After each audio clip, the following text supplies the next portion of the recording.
Hello viewers, before we is Leonard Omondi Osumba, who is a teacher of Kadzonzo Girls Secondary School. Today we have a lesson where we are going to learn about test for metallic ions, and specifically we are going to focus on how to test metallic ions by using sodium hydroxide solution, and the second bit we are going to focus on how to test metallic ions using ammonia solution.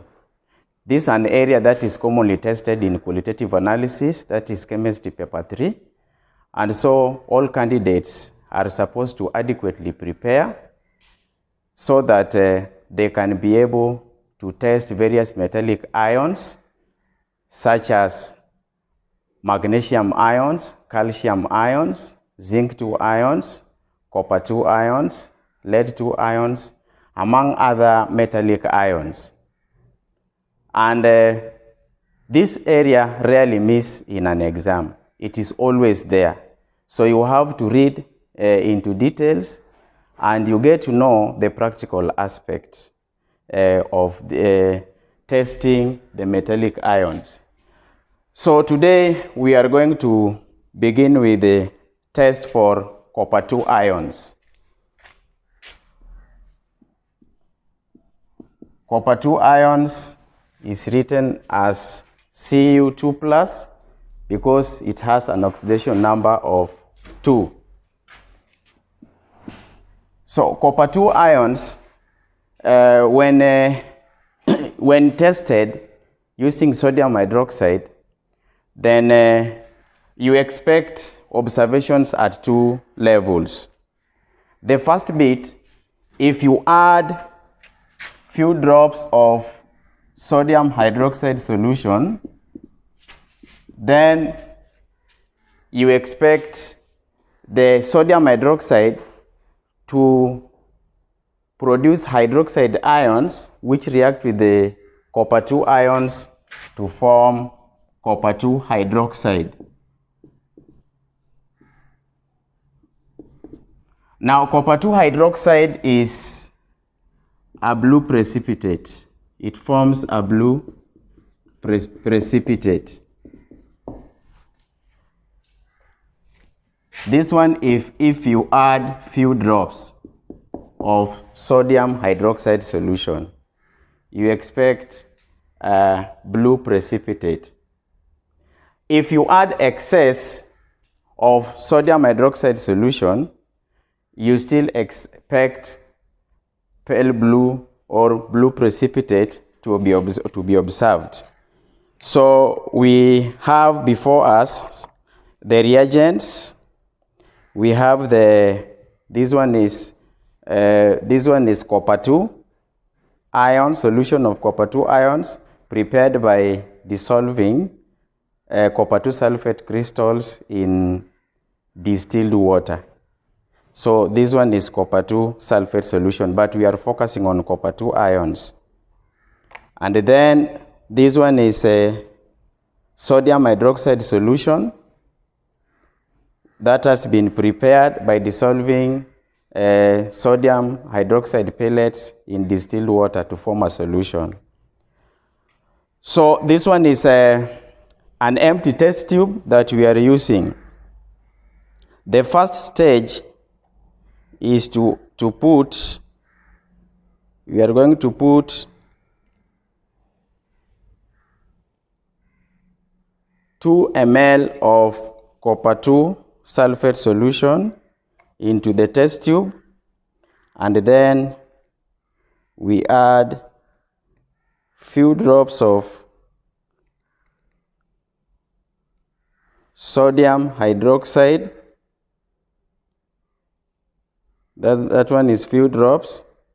You can see a pale blue precipitate is formed. Now, if you add excess sodium hydroxide, the precipitate persists. So this precipitate is called copper 2 hydroxide.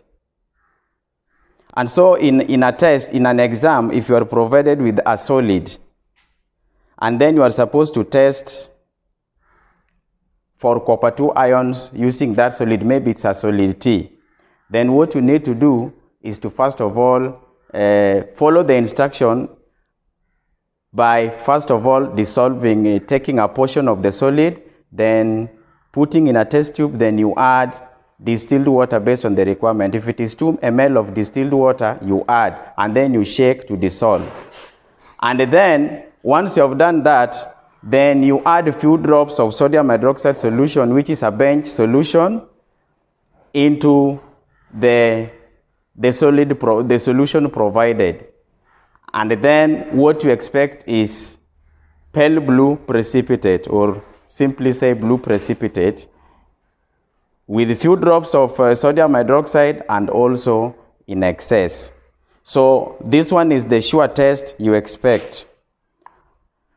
Now let's look at the second bit is testing the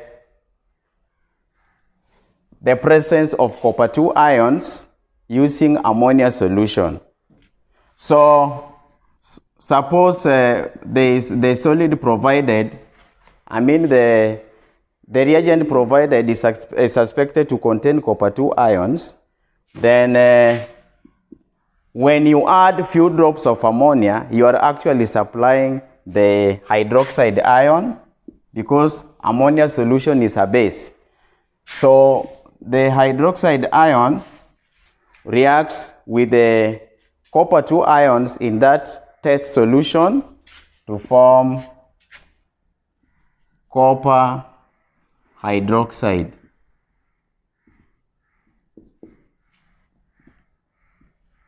To form copper hydroxide, or we say copper 2 hydroxide.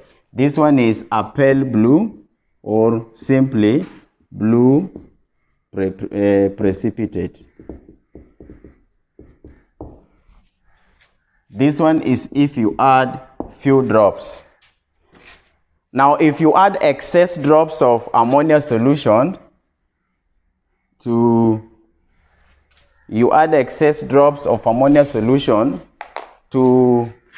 the copper 2 hydroxide, then you expect now the ammonia molecules, which are of course in aqueous solution, will react with the copper 2 ions to form a complex ion.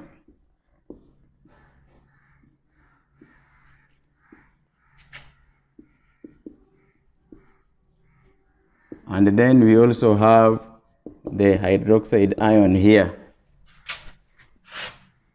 So this one is a complex ion called tetraamine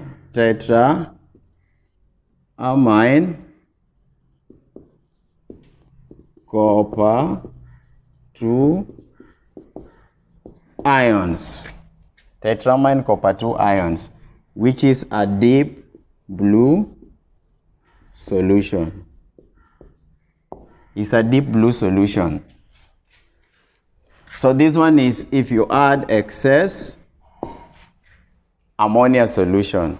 So you expect the color to change from pale blue precipitate, and then the precipitate dissolves to form a pale blue solution. So this one is the sure test you expect. If you are given a solid, then you dissolve it in distilled water, and then when you add a few drops of ammonia, you get pale blue precipitate. And then if you add excess ammonia to the same precipitate, you expect a deep blue solution. So that one is a test that is expected to be done under experimental setting. So let us see whether it is true.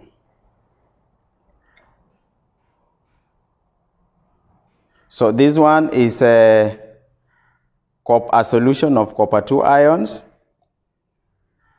I've added it to a clean test tube. Then this one is a ammonia solution.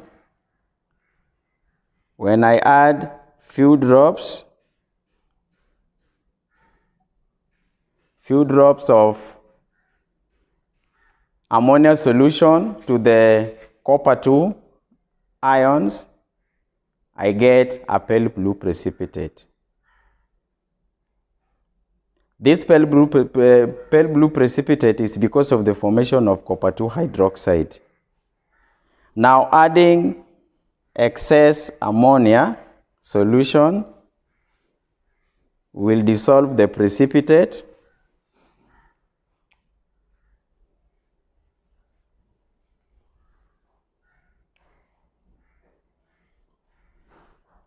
Now this one I've added excess ammonia. And this one clearly shows that there is formation of a complex ion called tetraamine copper 2 ions. So tetraamine copper 2 ions has a deep blue solution. So this one is a deep blue color. So that is the observation you expect. So this one is these are the two sets of equations which you are supposed to know, that illustrate the reaction that takes place when copper 2 ions react with a few drops of ammonia. It is the hydroxide ions which interact with the copper 2 ions to form copper 2 hydroxide, which is a pale blue precipitate. And then when you add excess ammonia solution, then the ammonia molecules now interact with the copper 2 ions to form a complex ion called tetraamine copper 2 ions. So that one is the test we expect and its observation. The second ion we are going to test is ion 2 ions. Now ion 2 ion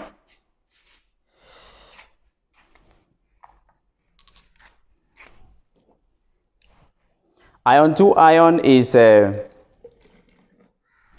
metallic ion which has an oxidation number or oxidation state of +2. So this is ion 2 ions. Note the way it is written, ion 2 ions. The symbol is this one. This one is the formula of the ion.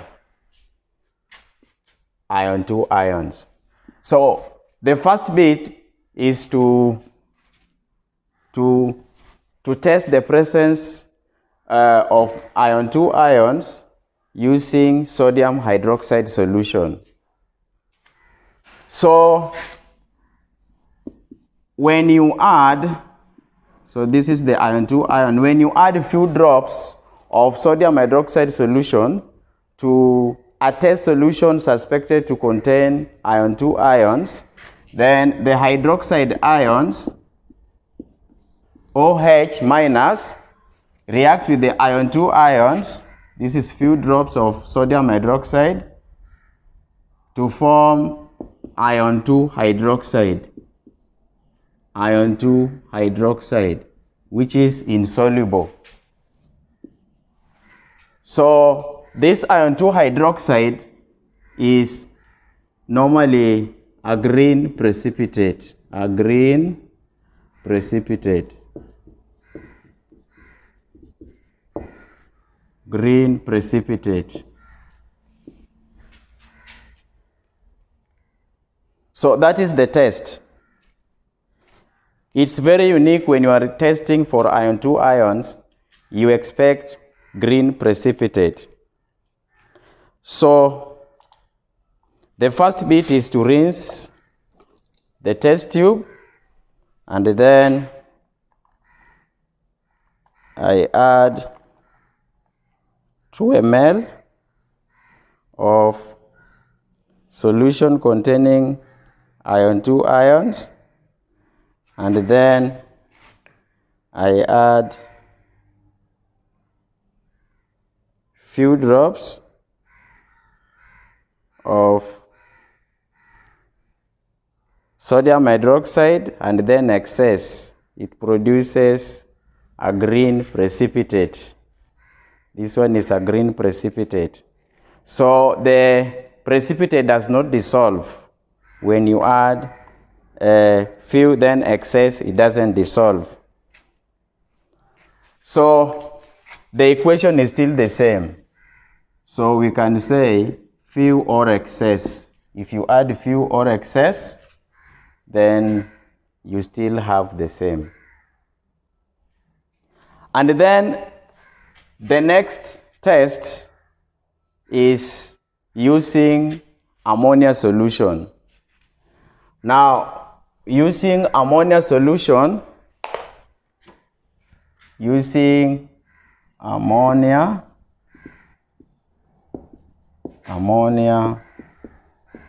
solution. Ammonia solution is ammonium hydroxide solution. So, ion 2 ions react with ammonia solution, a few drops of ammonia solution to form ion 2 hydroxide, which is a green precipitate too. When you add excess, it also produces a green precipitate. So we have the ion 2 ions. Then you add ammonia solution, few drops, then excess.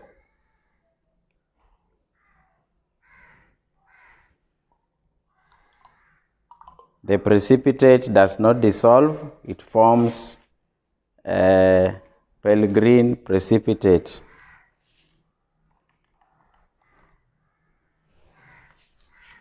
So that is the test you expect for the ion 2 ions.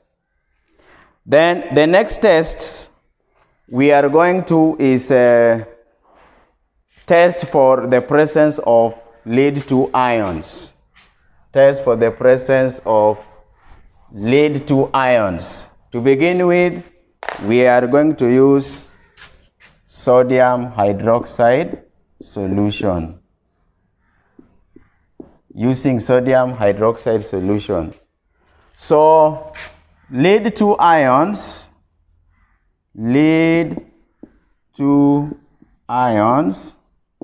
has a symbol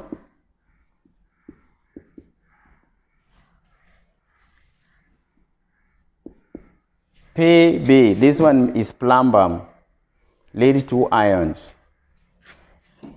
Now, if you are provided with a solution suspected to contain lead 2 ions, then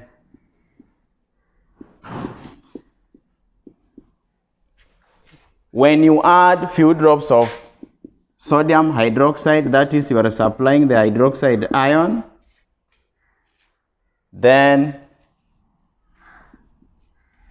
what you expect is formation of a white precipitate, which is lead or lead 2 ions. I mean lead 2 hydroxide. This lead 2 hydroxide, which is a white precipitate.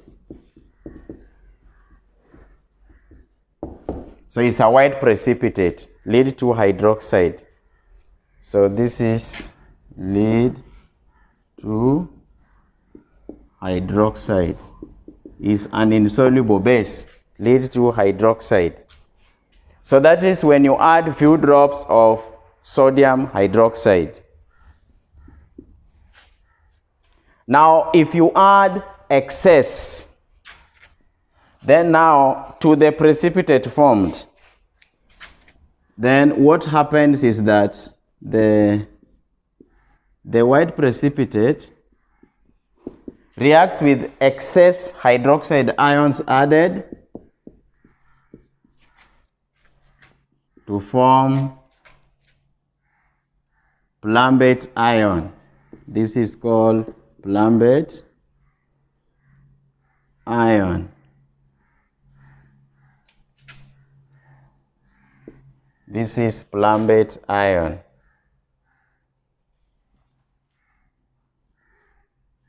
Plumbate ion is a colorless solution. Is colorless solution. So this is with excess sodium hydroxide. It forms colorless solution.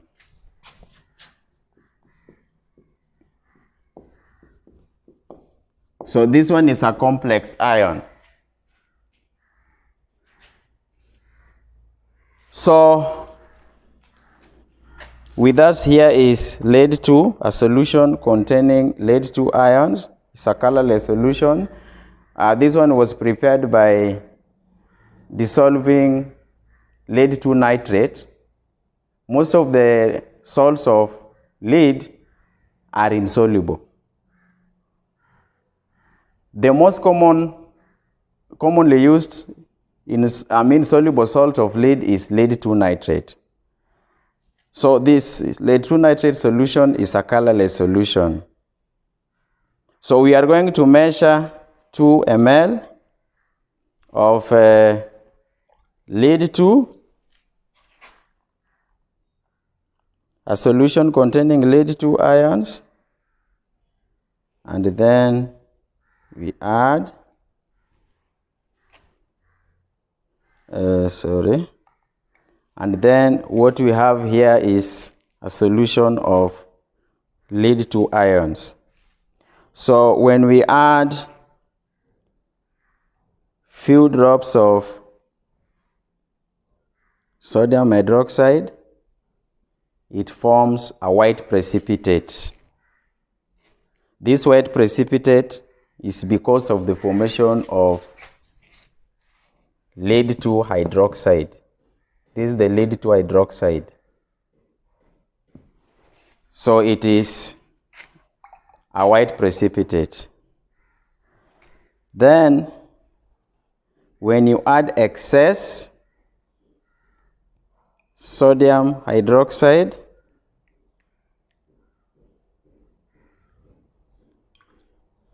the precipitate dissolves.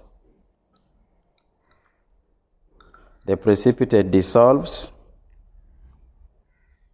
It actually dissolves.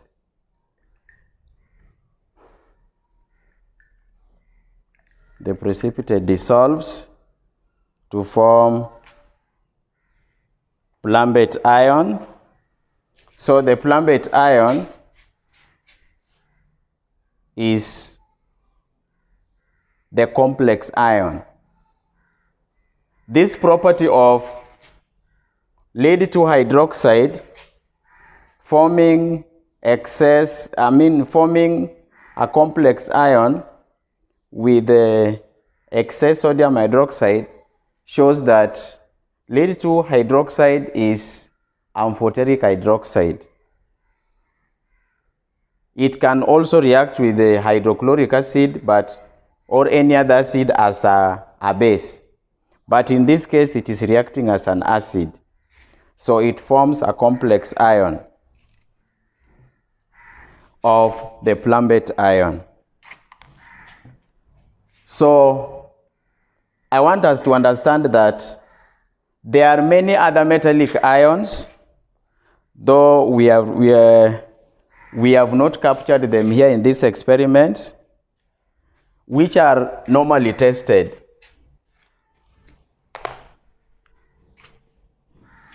Other than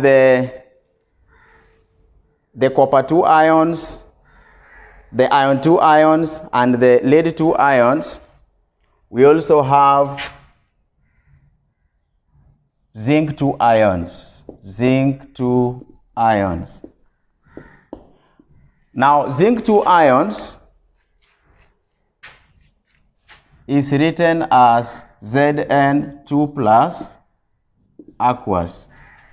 You can prepare a solution of zinc 2 ions by dissolving any soluble salt of zinc, let's say zinc sulfate or zinc 2 nitrate or zinc 2 chloride, any soluble salt of zinc you can dissolve in distilled water so that you obtain a solution of zinc 2 ions. Now, zinc 2 ions can be tested also using sodium hydroxide solution and ammonium hydroxide solution. Now, with the sodium hydroxide solution, if you add few drops of sodium hydroxide solution, then hydroxide ions interact with the zinc. If you add a few drops of sodium hydroxide, it will form a white precipitate, which is zinc hydroxide. So this is zinc hydroxide, which is a white precipitate.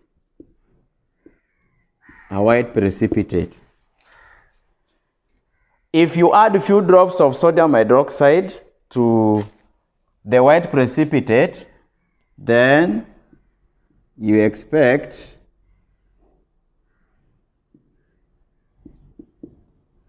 this reaction. This one is now excess. You add excess sodium hydroxide to the white precipitate. It forms a complex ion called zincate ion. This one is a zincate ion.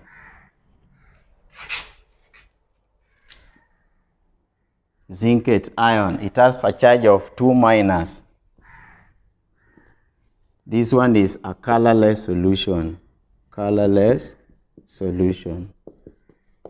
So if you add few drops of sodium hydroxide to a solution suspected to contain zinc 2 ions, it forms a white precipitate. And if you add excess sodium hydroxide solution to the white precipitate, it forms a colorless solution. So what happens is that the precipitate dissolves to form a colorless solution. And that colorless solution formed is because of the complex ion called zincate ion. Zincate is written like this, zincate ions. Now, with the ammonia solution, if you want to test for the presence of zinc 2 ions using ammonia solution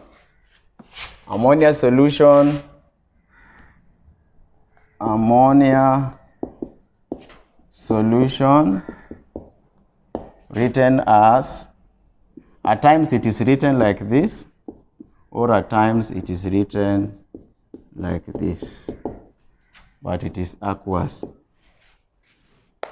If you add a few drops of ammonia solution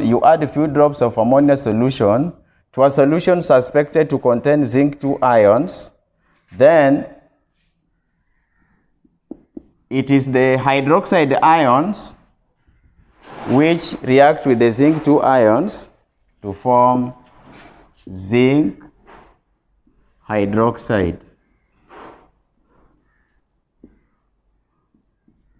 This is a white precipitate.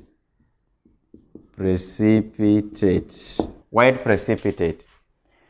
This is with few drops of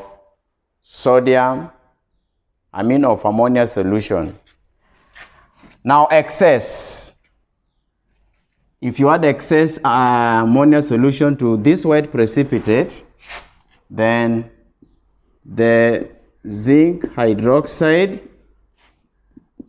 reacts with, now it now interacts with ammonia molecules, but in aqueous solution to form a complex ion. The complex ion is written like this.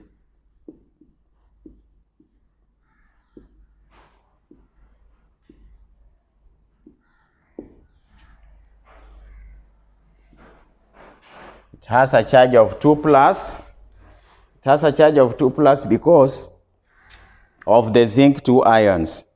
But ammonia is just a molecule, so there's formation of a dative bond here between the zinc 2 ions and the ammonia molecules.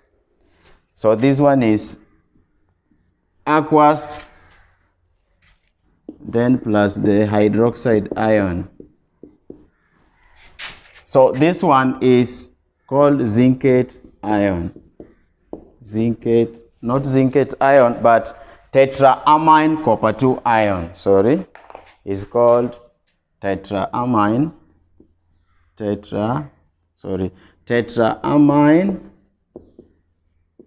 zinc 2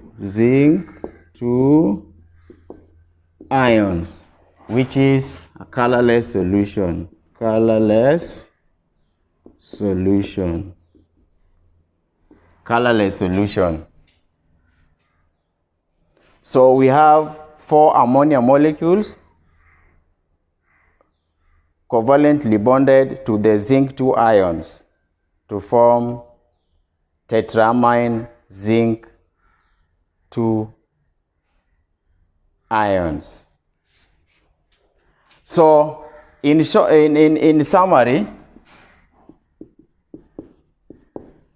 when you add a few drops of ammonia solution to a solution suspected to contain zinc 2 ions, you form a white precipitate, which is zinc 2 hydroxide.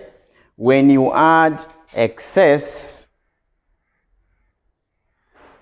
ammonia solution, now is the ammonia molecules interact with the zinc 2 ions, with the zinc hydroxide, the zinc 2 ions to form tetraamine zinc 2 ions.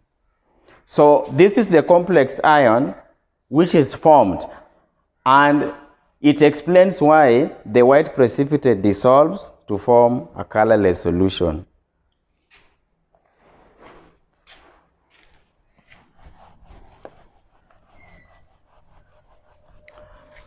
So zinc hydroxide has similar property as lead 2 hydroxide, and that property of being amphoteric, being able to react with the base, but now it is reacting as an acid, though it is a base.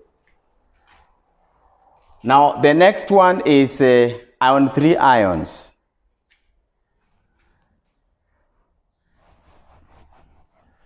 Ion 3 ions.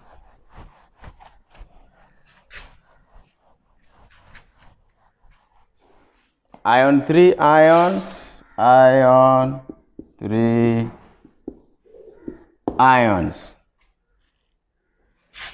Ion 3 ions has a symbol Fe3+. So you can prepare a solution of ion 3 ions by dissolving any soluble salt of ion 3 ions in distilled water. So you can either choose ion 3 chloride salt or any other soluble salt. Now, ion 3 ions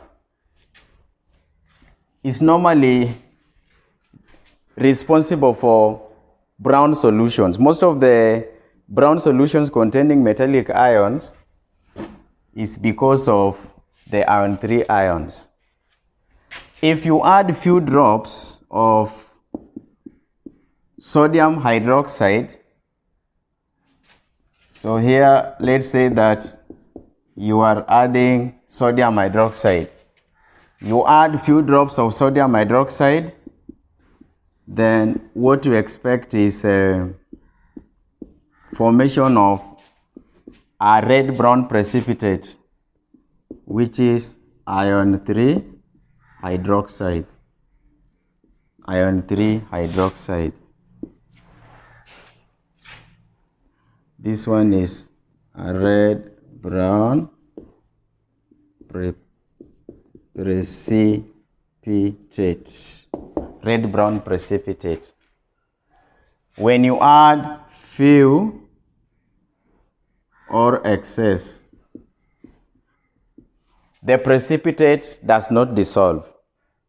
You add a few drops of sodium hydroxide solution to this solution containing iron 3 ions, you get a red-brown precipitate. With few drops, whether it is few drops, and then you add excess, the precipitate does not dissolve. Similar observation is expected when you use ammonia solution. When you use ammonia solution, it is actually the hydroxide ion in either ammonia solution or sodium hydroxide solution which interact with the iron 3 ions to form iron 3 hydroxide. So in any qualitative analysis test you are carrying out, this is the observation you expect if in an experiment there is test for iron 3 ions using sodium hydroxide solution or ammonia solution. The next one is calcium ions. So for calcium ions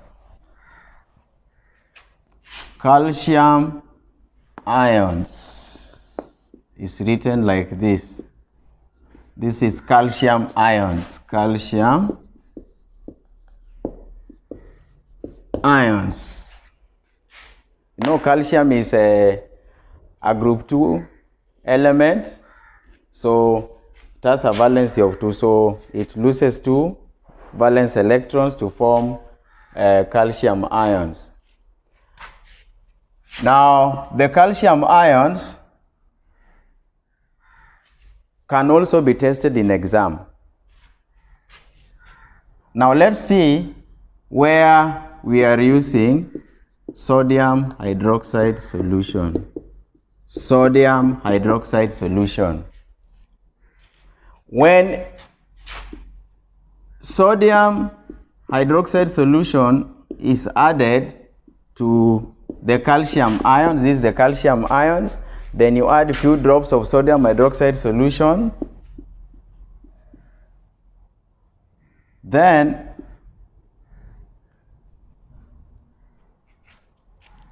you expect formation of calcium hydroxide, which is insoluble, white precipitate. It's insoluble, so we call it white precipitate. White precipitate.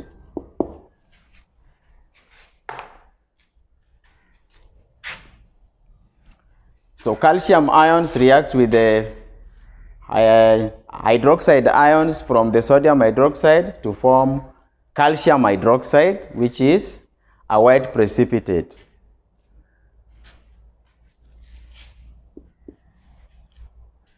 Now, if you add excess of sodium hydroxide, the precipitate will not dissolve. It remains. Or we use the word it persists. That is the best word to use. It persists. Now, for ammonia solution, you expect the same observation. So whether you use ammonia solution, whether you use ammonia solution or sodium hydroxide solution,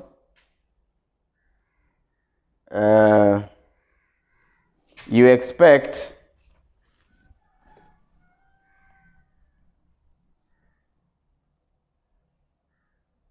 Sorry. Let's just work on it independently so that we. Let me just explain something here.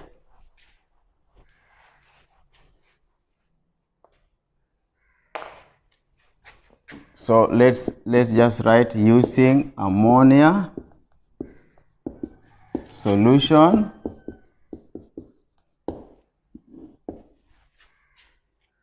so when you, this is calcium ions, when you add ammonia solution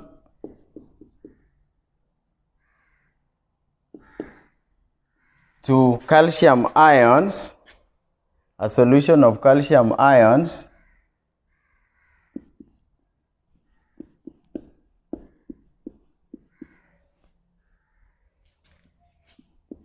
then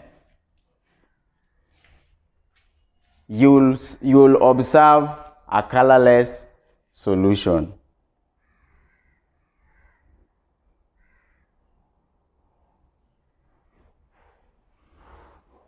So that is what we expect. When you use ammonia solution you add it to this reaction won't take place. Why? Because ammonia solution cannot be displaced by calcium ion, so it will be a colorless solution. It will remain colorless.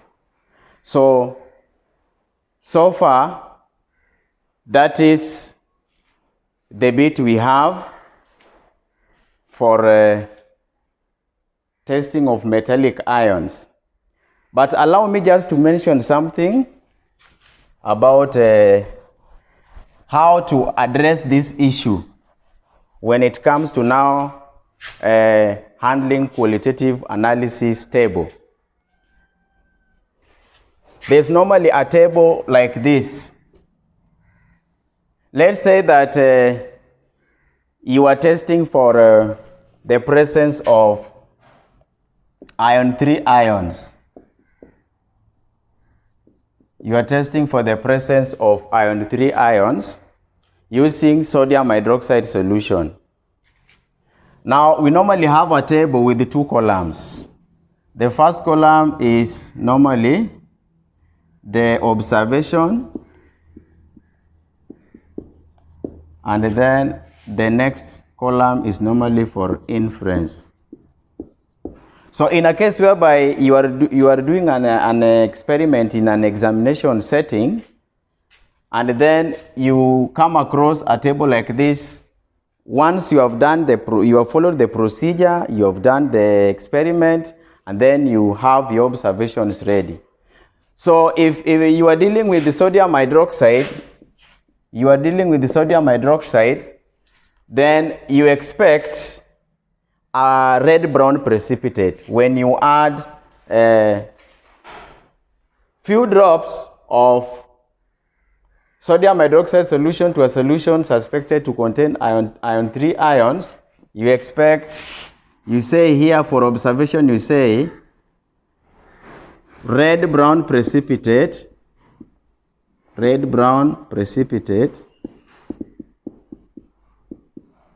is formed with few drops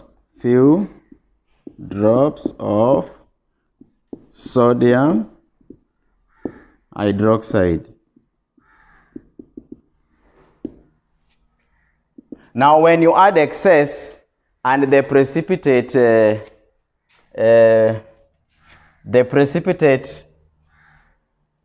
does not dissolve, then you can write here, you say the precipitate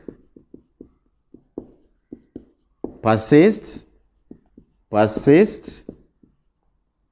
with excess sodium hydroxide.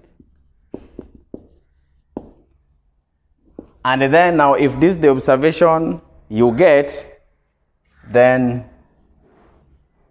the inference column you just write here, ion 3 ions present. Ion 3 ions present. But if at all in that experiment, you are told that it is suspected that that solution you are testing contains ion 3 ions. But when you carry out the test, you don't